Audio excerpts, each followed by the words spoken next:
Greetings. Where he leads me, I will follow.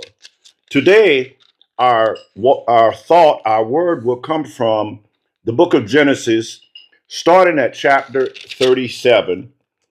I want to cut in the middle and I want to read this to you because I want you to understand that sometimes on our journey and our walking with the Lord, he does not take us on a straight path. He does not take us to the palace before we go through the valley.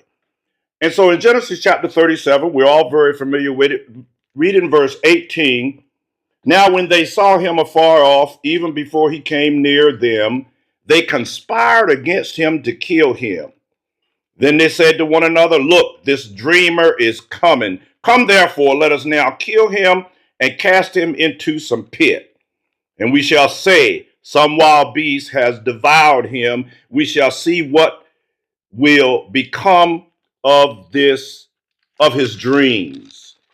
You and I both know this because in the book of Genesis chapter 37 at the beginning, it talks about young Joseph.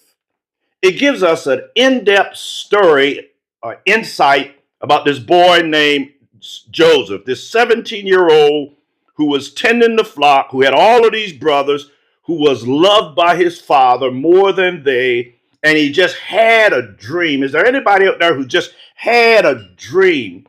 And he told the dream to his brothers, because when God leads you somewhere, we have to always look at the bigger picture.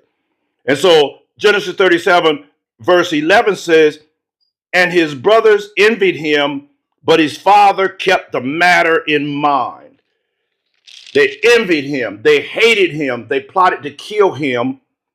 But what I love, by the time we get to about 40 verses in Genesis 39 verse 2, it says, but the Lord was with Joseph, and he was a successful man. You and I do not attribute success to being envied or hated or hearing your brothers talk about killing you, putting you in a hole, and they're sitting there talking about killing you.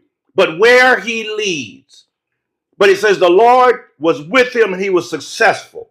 And maybe your success doesn't look like success today, but I want to declare to you that the Lord is with you.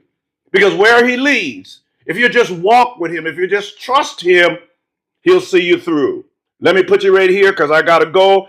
In Genesis 50, verse 20 said, but as for you, you meant evil against me, but God meant it for good, in order to bring it about as it is this day to save many people's lives.